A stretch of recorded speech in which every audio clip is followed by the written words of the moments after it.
بسم اللہ الرحمن الرحیم نحمده ونصلی علی رسولہ الکریم قال النبی صلی اللہ علیہ وسلم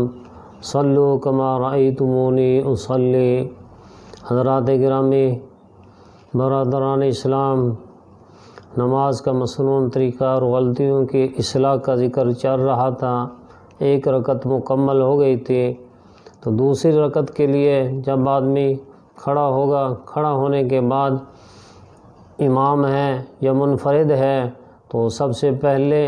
بسم اللہ الرحمن الرحیم پڑھے، پھر سورہ فاتحہ پڑھے اور آخر میں آہستہ آمین کہے، اور پھر بہتر ہے کہ بسم اللہ پڑھ لے اور کوئی صورت اس کے ساتھ پھر ملائے یا چند آیات قرآن کریم کے ساتھ پڑھے۔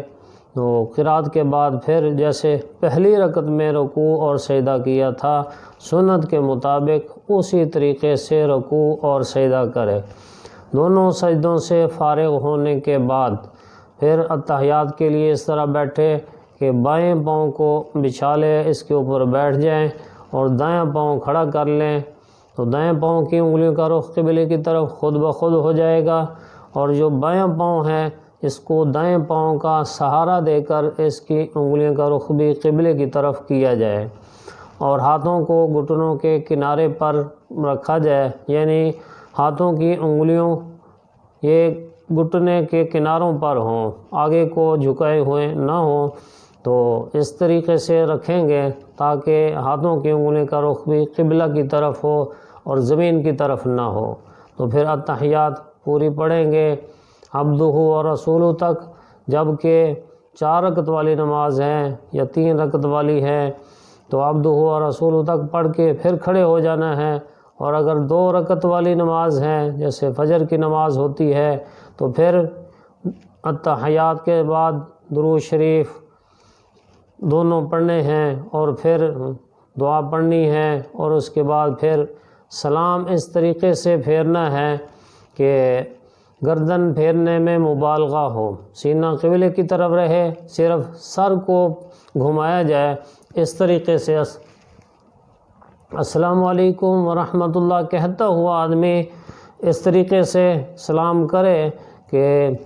اتنا زیادہ گھمائے چہرے کو کہ پیچھے والا اگر کوئی رخسار دیکھنا چاہے تو نظر آ جائے۔ نبی اکرم صلی اللہ علیہ وسلم سلام پھیرتے ہوئے مبالغہ فرمایا کرتے تھے، اس لیے اچھے طریقے سے گردن گھما کر سلام کرے، اور سلام کے اندر جو دائیں جانب لوگ ہیں یا اگر امام بھی دائیں جانب ہیں اور فرشتے ہوتے ہیں، نیک جن بھی ہوتے ہیں، ان سب کی سلام میں نیت کی جائے،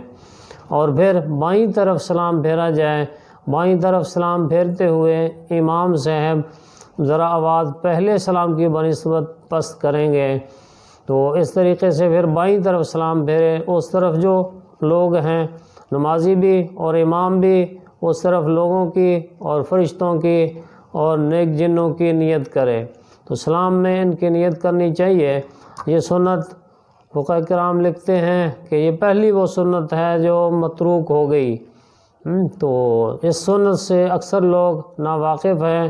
اور بعض واقف ہیں پھر بھی سستی کرتے ہیں، تو اس کا خاص خیال کرنا چاہیے۔ تو اس طریقے سے 2 رکعت والی نماز پوری ہو جائے گی۔ تو 4 رکعت والی نماز، اس کے اندر پہلے قاعدہ میں صرف درود شریف پڑھا جاتا، اتحیات پڑھی جاتی، تشہد پڑھا جاتا ہے، درود شریف نہیں پڑھا جاتا۔ جو فرض نماز ہے 4 رکعت والی تو یا سنت موقدہ ہے 4 رکعت، تو اس کے پہلے قاعدہ میں صرف اتحیات پڑھنی ہے عبدہ و رسولہ تک، اس کے بعد پھر تکبیر کہتے ہوئے کھڑے ہو جانا ہے۔ تو آخری قاعدہ کے اندر مکمل یعنی اتحیات پڑھ کر پھر درود شریف پڑھ کر پھر دعا پڑھ کر سلام پھیرا جائے گا، اور اس کے بعد پھر آخر میں احضاری کے ساتھ آدمی دعا کرے۔ دعا کا